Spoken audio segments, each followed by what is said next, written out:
आप देख रहे हैं TV9 डिजिटल और मैं हूं रमन सैनी। आइए बात करते हैं जम्मू कश्मीर से जुड़ी 5 बड़ी खबरों की।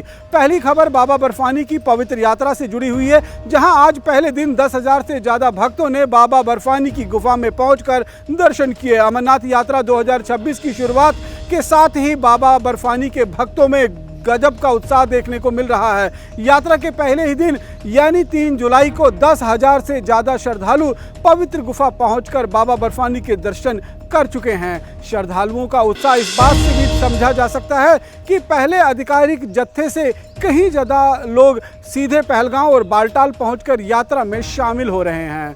2 जुलाई को जम्मू के यात्री निवास बेस कैंप से पहले जत्थे में करीबन 4,822 श्रद्धालु पहलगांव और बालटाल के लिए रवाना हुए थे, लेकिन गुफा पहुंचने वाले श्रद्धालुओं की संख्या बता रही है कि बड़ी तादाद में लोग अपने स्तर पर ही यात्रा के लिए बालटाल और पहलगांव पहुंच रहे हैं। बालटाल मार्ग छोटा होने की वजह से इस रास्ते से जाने वाले श्रद्धालुओं को आज ही बाबा बर्फानी के दर्शन हो गए हैं। वहीं पारंपरिक पहलगांव मार्ग से यात्रा करने वाले श्रद्धालु चरणबद्ध तरीके से आगे बढ़ रहे हैं और उन्हें 4 जुलाई को पवित्र गुफा में बाबा के दर्शन होने की उम्मीद है। देश के अलग अलग राज्यों से श्रद्धालुओं का लगातार जम्मू पहुंचना जारी है। बढ़ती भीड़ को देखते हुए अमरनाथ श्राइन बोर्ड ने भी यात्रा के व्यापक इंतजाम किए हैं। ठहरने, भोजन, स्वास्थ्य और अन्य सुविधाओं के साथ साथ में प्रशासन ने पूरी तैयारी कर रखी हुई है। जम्मू से निकला पहला जत्था जहां आज बाबा बर्फानी की गुफा में पहुंचकर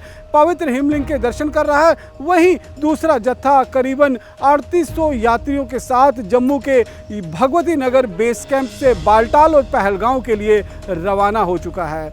यात्रा को सुरक्षित और सुचारू बनाए रखने के लिए पुलिस, CRPF और अन्य सुरक्षा एजेंसियों ने बहुस्तरीय सुरक्षा व्यवस्था लागू की है। पूरी यात्रा मार्ग पर कड़ी निगरानी रखी जा रही है ताकि श्रद्धालुओं को किसी भी तरीके की कोई परेशानी का सामना न करना पड़े। यात्रा शुरू होने से पहले ही 3.5 लाख से श्रद्धालु अपना पंजीकरण करवा चुके थे। इसको देखते हुए अब अनुमान लगाया जा रहा है कि 57 दिनों तक चलने वाली इस वर्ष की यात्रा में बाबा बर्फानी के दर्शन करने वाले श्रद्धालुओं की संख्या 6 लाख के पार पहुंच सकती है।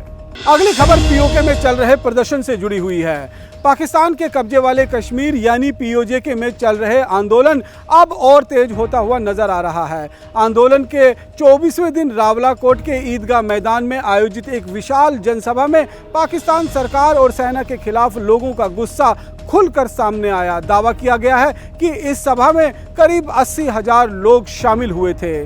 जनसभा को संबोधित करते हुए जम्मू कश्मीर अवामी एक्शन कमेटी के नेता सरदार अमन खान ने पाकिस्तान की सेना और प्रशासन पर गंभीर आरोप लगाए हैं। उन्होंने कहा कि कश्मीरियों को हथियार पाकिस्तान की सेना ने ही दिए थे और आज वही उन्हें आतंकवादी कहने की हिम्मत कर रहे हैं। उन्होंने आरोप लगाया कि पाकिस्तान वर्षों से आतंकवाद को बढ़ावा देता रहा है और अब उसी का दोष आम कश्मीरियों पर मढ़ा जा रहा है। अमन खान ने अपने भाषण में पाकिस्तान के प्रशासन और आतंकी संगठनों के बीच कथित गठजोड़ का भी जिक्र किया। उनका दावा है कि 5 फरवरी 2025 को रावलाकोट में जैश-ए-मोहम्मद के एक कार्यक्रम की अनुमति प्रशासन ने दी थी। इतना ही नहीं, उस कार्यक्रम को बाकायदा सुरक्षा भी मुहैया करवाई गई थी, जिसमें हथियारबंद लोग खुलेआम AK-47 राइफल और तलवारों के साथ शहर में मार्च करते हुए दिखाई दे रहे थे। उन्होंने कहा कि जब आतंकियों को खुलेआम सरकारी संरक्षण दिया जाता है, तब आम लोगों को आतंकवादी बताना पूरी तरीके से दोहरा मापदंड है। उनके इस बयान पर सभा में मौजूद हजारों लोगों ने जोरदार तालियों और नारों के साथ अपना समर्थन जताया। सभा के अंत में JAAC नेता ने इस्लामाबाद सरकार को चेतावनी देते हुए कहा कि आंदोलन की 38 मांगों को बातचीत के जरिए जल्द स्वीकार कर लागू किया जाए। अगर सरकार ऐसा नहीं करती है तो हजारों लोग मुजफ्फराबाद की ओर कूच करेंगे। नेताओं ने यह भी कहा कि अगर ये मार्च शुरू हुआ तो अब आंदोलन केवल 38 मांगों तक सीमित नहीं रहेगा, बल्कि अब पाकिस्तान से पूरे POK को खाली करने की मांग जो है आंदोलन का प्रमुख उद्देश्य बन जाएगा। लगातार जारी इस आंदोलन और पाकिस्तान विरोधी नारे ने POK की राजनीतिक माहौल को और अधिक तनावपूर्ण बना दिया है। अब सभी की नजरें इस बात पर टिकी हैं कि पाकिस्तान सरकार इस चेतावनी के बाद आखिरकार क्या कदम उठाती है। कहते हैं दहशतगर्द, देखिए क्या कहते हैं, दहशतगर्द है। मैं इनसे कहता हूं, आज भी मीडिया की मौजूदगी में कहता हूं, मैं तमाम इंसानी हकूक की तंजीमों को गवाह बना के कहता हूँ, आप सबकी मौजूदगी में कहता हूँ, कश्मीरियों के हाथ में बंदूक पाकिस्तान की फौज ने दी थी। कश्मीरियों के हाथ में बंदूक थी पाकिस्तान की फौज ने थी, और पूरी पाकिस्तान की फौज में। और तुम हमें बताते हो हम दहशतगर्द। डिप्टी कमिश्नर रावला कोट, तुम यहाँ पर रैलियां निकलवाते थे बंदूकों वाली, तलवारों वाली, याद है आप सबको? याद है कि नहीं है? सबको याद है, तुम रैलियां निकलवाते थे दहशतगर्दों के खिलाफ, तो हमारे खिलाफ फतवे जारी करवाते थे। तुम हमें बताओगे कि दहशतगर्द एक्शन कमेटी और ये सारे लोग दहशतगर्द हैं? ये सारे लोग दहशतगर्द नहीं है, ये इस धरती के वारिस हैं, और तुम्हें अपनी यहाँ से छुट्टी नजर आ रही है। इस धरती से तुम्हें तुम्हारा बिल्कुल आखिरी सांसें नजर आ रही है। और हम इनसे कहना चाहते हैं कि इस कोई भी जंग हो, उस जंग का आखिरी हल क्या है? टेबल है। उस हल का हल क्या है? मुज़ाकरात है। बैठ के उसूलों की बुनियाद पे, बामी उसूलों की बुनियाद पे, इज्जत की बुनियाद पर, जो जिसका हक है उसकी बुनियाद पर कश्मीरियों से मुज़ाकरात के दरवाजों के साथ खोल के बैठो और बैठ के बात करो। अगर नहीं तो फिर हम इंशाअल्लाह ताला रावला कोट के ईदगाह ग्राउंड में हम जम गए हैं, अल्हम्दुलिल्लाह जम गए हैं, और मजीद इंशाअल्लाह ताला जमेंगे। और जहां तक रही बात आगे बढ़ने की, जहां तक रही बात आगे जाने की, कोई नहीं रोक सकता, कोई नहीं रोक सकता हमें, इंशाअल्लाह ताला कोई नहीं रोक सकता। लेकिन आगे बढ़ेंगे, अगर आगे बढ़ना पड़ा आगे बढ़ेंगे। 38 मुतालबा पे नहीं बढ़ेंगे, एक मुतालबे पे बढ़ेंगे, एक मुतालबे पे बढ़ेंगे। और मुतालबा क्या है? रियासत खाली करो, रियासत खाली करो, रियासत खाली करो, एक मुतालबा। अब बात करते हैं एक चाइनीज ऐप के जरिए ई रिक्शा वालों की बढ़ी हुई मुश्किलों की। देश में इन दिनों ई रिक्शा चालकों के सामने एक नई और गंभीर परेशानी खड़ी हो चुकी है। पिछले 3-4 दिनों से लगातार ऐसे मामले सामने आ रहे हैं जिनमें चलते चलते ई रिक्शा अचानक बीच सड़क पर बंद हो जा रहे हैं। इसकी वजह बताई जा रही है एक चाइनीज मोबाइल ऐप जिसका नाम है BAT-BMS। दरअसल देश के साथ साथ जम्मू में भी चल रहे ज़्यादातर ई रिक्शा में चीनी निर्मित लिथियम ऑयल बैटरी लगी हुई है। बताया जा रहा है कि इन बैटरियों का डिफ़ॉल्ट पासवर्ड कई मामलों में खुला हुआ है। इसी का फ़ायदा उठाकर कुछ शरारती तत्व BAT-BMS ऐप के जरिए बैटरी को ऑफ या लॉक कर देते हैं। जैसे ही बैटरी बंद होती है, ई रिक्शा बीच रास्ते में ही रुक जाता है और चालक चाह कर भी उसे दोबारा चालू नहीं कर पाता है। पिछले 2 दिनों में ऐसे सैकड़ों मामले सामने आने का दावा किया जा रहा है। ई रिक्शा चालकों का कहना है कि जब बैटरी लॉक हो जाती है तो उसे खोलने के लिए उन्हें तकनीकी सहायता लेनी पड़ती है। कई बार तो पूरा दिन बैटरी को ठीक कराने और पासवर्ड रीसेट कराने में ही निकल जाता है, जिससे उनकी रोज की कमाई पर पूरी तरह से प्रभावित हो रही है। TV9 ने जब इस मुद्दे पर ई रिक्शा चालकों से बात की तो उनका दर्द साफ झलक रहा था। उनका कहना था कि वह रोज कमाने और रोज खाने वाले लोग हैं। अगर एक दिन की कमाई रिक्शा से नहीं होती है तो घर का खर्च चलाना मुश्किल हो जाता है। ऐसे में कुछ शरारती लोगों की इस हरकत का खामियाजा उन्हें भुगतना पड़ रहा है।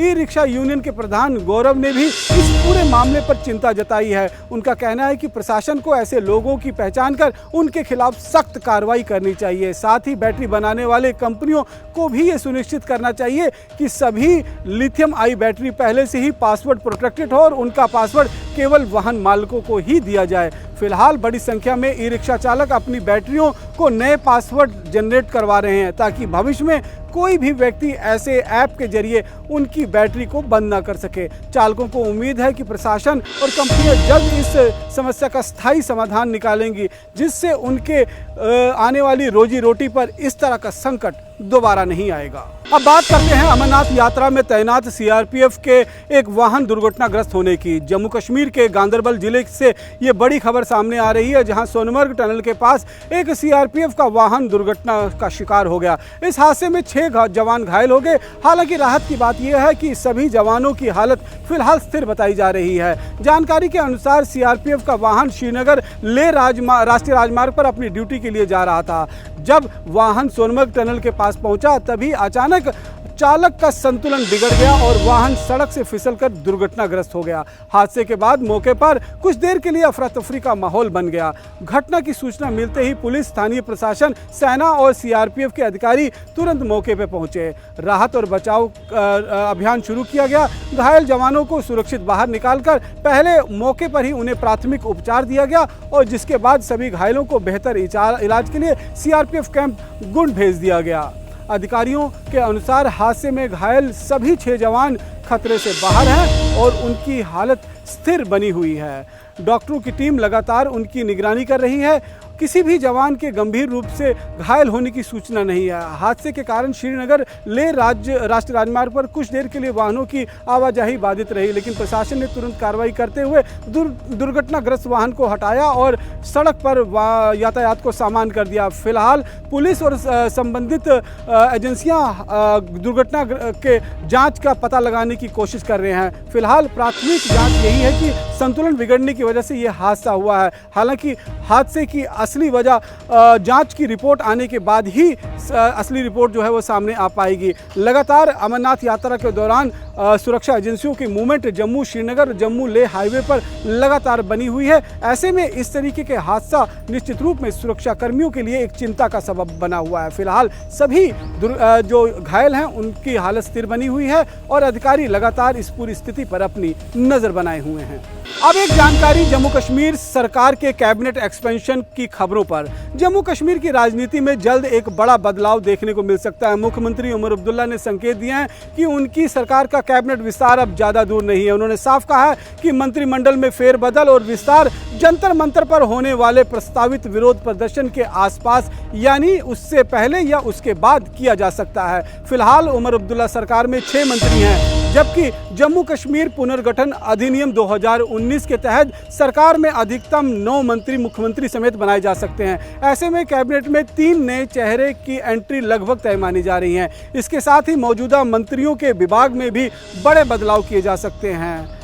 दरअसल नेशनल कॉन्फ्रेंस के सूत्रों के मुताबिक कैबिनेट विस्तार केवल नए मंत्रियों को शामिल करने तक सीमित नहीं है। कई मंत्रियों के विभाग बदले जा सकते हैं और कम से कम 2 मौजूदा मंत्रियों की छुट्टी भी हो सकती है। माना जा रहा है कि कुछ विभागों के पुनर्वितरण के जरिए सरकार प्रशासनिक कामकाज को और प्रभावी बनाने की कोशिश कर रही है। मुख्यमंत्री उमर अब्दुल्ला ने कहा है कि 3 जून को डाचीगाम में पार्टी बैठक के बाद कैबिनेट विस्तार की जरूरत महसूस हुई। इस बैठक में नेशनल कॉन्फ्रेंस के विधायक और सरकार को समर्थन दे रहे कुछ निर्दलीय विधायकों ने मंत्रियों के कामकाज पर नाराजगी जताई थी, खासतौर पर उप मुख्यमंत्री सुरेंद्र चौधरी और साथ में जावेद राणा जो वन मंत्री हैं और CPADA मंत्री सतीश शर्मा के कामकाज पर सवाल उठाए गए थे।